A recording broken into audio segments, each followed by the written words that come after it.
নমস্কার বন্ধুরা। হ্যাঁ, আমি জিৎ গার্ডেন থেকে বলছি। আজকে আমি আপনাদের সাথে রয়েছি ড্রাগন গাছ নার্সারি থেকে নিয়ে আসার পর কিভাবে বসানোর সময় তার মাটি প্রস্তুতি বা কেমন করবেন, মাটিতে কি মেশাবেন এবং টবের সাইজ বা কি হবে এবং তার উল্লেখযোগ্য পরিচর্যা বা কী, এই বিষয় নিয়ে রয়েছি। দেখছেন একটা চারা নিয়ে এসেছি এবং মাটি মিশিয়ে বসাচ্ছি। সেই ভিডিওটা প্রথমে দেখলেন যে এরপর আমি একের পর এক বিষয়গুলো বলছি। প্রথমে দেখুন এই চারা, এই রকম চারা আপনি নার্সারি থেকে সংগ্রহ করে আনবেন, যে একটা হয়তো শাখা বেরাচ্ছে এই রকম পরিস্থিতি। এখন আমি মাটি প্রস্তুতির বিষয়টা বলছি। দেখছেন গার্ডেন সয়েল, যেটা প্রথমে দেখালাম। দ্বিতীয় দেখাচ্ছি যেটা বালি, মানে বাড়ির কাজের বালি, যেটা বড় দানার বালি। এবার তৃতীয় যেটা দেখাচ্ছি কাউডাং বা গুঁঠে গুঁড়ো। যদি গুঁঠে গুঁড়ো না পান তাহলে ভার্মি কম্পোস্ট আপনারা দিতে পারেন। চতুর্থ যেটা দেখাচ্ছি দেখুন, এগুলো হচ্ছে পাতা পচা সার, মানে গ্রামে সহজে এগুলো পাওয়া যায়। আর পঞ্চম দেখছেন যেটা শিং চাঁচি। আপনি শিং চাঁচির পরিবর্তে হাড় গুঁড়ো ব্যবহার করতে পারেন। এবার পরিমাণটা কেমন না, মাটি যতটা নেবেন তার থেকে বালির পরিমাণটা একটু বেশি হবে, কারণ এটা হচ্ছে মরুভূমির গাছ। ড্রাগন গাছ কম রুক্ষ মাটির গাছ, কাঁকুড়ে মাটিতে হয়, জল যেখানে কম। তাই কাঁকুড়ে মাটি তৈরি করার জন্য আপনি মাটির থেকে বালিটা বেশি দেবেন, এটাই বলা হচ্ছে। এরপর আমি কাউডাং দিচ্ছি। এটা একটা কাউডাং বা গুঁঠে গুঁড়ো, এটা গ্রামগঞ্জে সহজে পাওয়া যায়। শুকনো গুঁঠো গুঁড়ো ভিজে দিতে পারেন বা এমনি শুকনো ছড়িয়ে দেবেন। এরপর যেটা দিচ্ছি এটা হচ্ছে গাছের পাতা পচা সার, মানে গ্রামেগঞ্জে গাছের নিচে যে পাতা পড়ে পচেছে সেই যে কালো কালো ভাব, যেটা বোদ মাটি বলে বিজ্ঞানের ভাষা, সেই পাতা পচা সার দিলেন। আর সর্বশেষে দিচ্ছে আর একটা বাজার থেকে কিনে আনা শিং চাঁচি। যদি শিং চাঁচি না থাকে হাড় গুঁড়ো দিতে পারেন।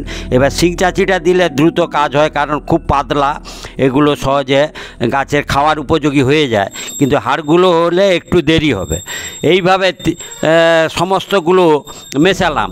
কোনো রাসায়নিক সার দিবেন না, সমস্ত জৈব সার দিয়ে সুন্দরভাবে এটা মেশানো হবে। মেশানোর পর আপনার টবের বিষয়ে বলি। টবের সাইজ কিন্তু খুব দীর্ঘ হবে না, কারণ গাছ খুবই ছোট, 6 থেকে খুব জোর 8 ইঞ্চি। 6 হলে খুবই ভালো, মানে টবের যে উচ্চতা সেটা বললাম, এবং পরিসরটা উপরে একটু বেশি থাকবে। মেশানোর পর এবার টবে একটু ড্রেনেজ সিস্টেম করে নিতে হবে, কারণ জল বেশি হলে এই গাছের ক্ষেত্রে সমস্যা হয়। কম জলে গাছের কোনো সমস্যা হয় না, কারণ বললাম এটা মরুভূমির গাছ, কম জল থাকে। প্রথমে টবের যে ফুটোটা আছে ওখানে একটা খলমকুচি দিয়ে ওটা বন্ধ করলাম। তারপর আবার একটু বালি, যেটা কাজের বালি, সেটা একটু দিলাম 2-3 মুঠো।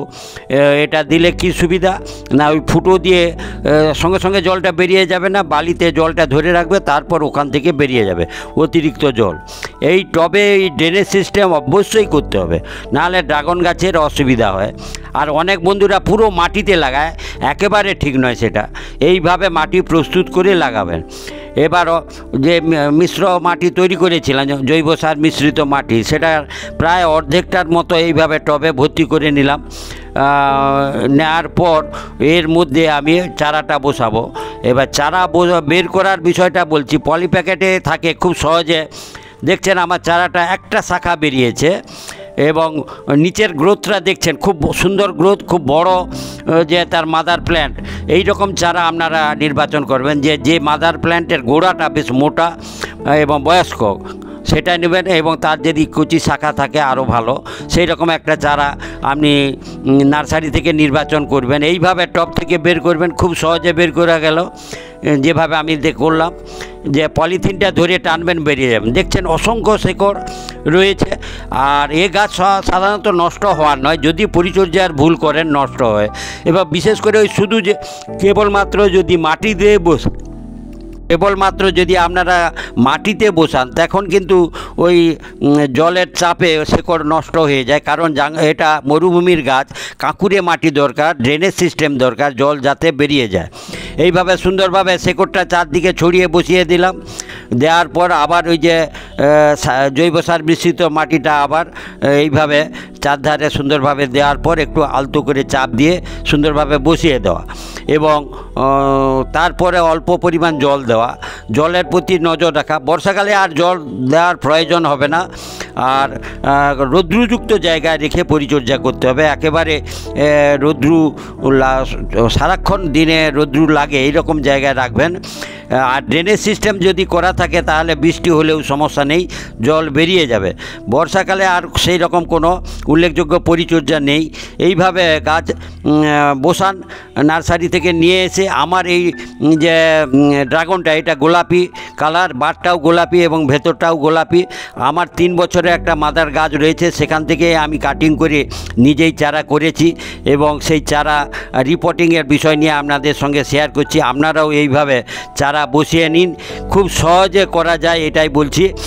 আর এরপর বেড়ে ওঠা প্রায় 3-4 মাস বেড়ে উঠবে। 1 বছর বাড়ানো পরিচর্যা করার পর তারপরে ফলের আশা করবেন।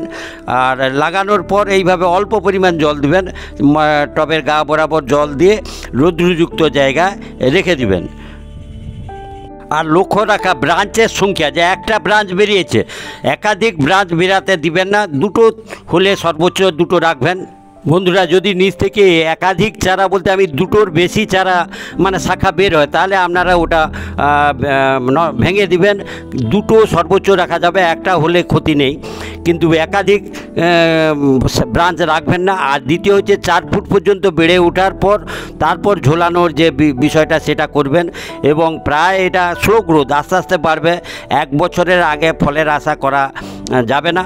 তাই বন্ধুদের বলছি, আপনারা এই সময়টা নার্সারি থেকে ড্রাগন চারা নিয়ে এসে এই সময়টায় বসান। এই সময়টা খুবই আদর্শ সময় এবং পরিচর্যা সহজে করা যাবে। এই সময় গাছ নষ্ট হবে না। অন্যান্য সময় সমস্যা থাকলেও থাকতে পারে, কিন্তু বসানোর সময়টা এই সময়টা আপনারা নির্বাচন করবেন।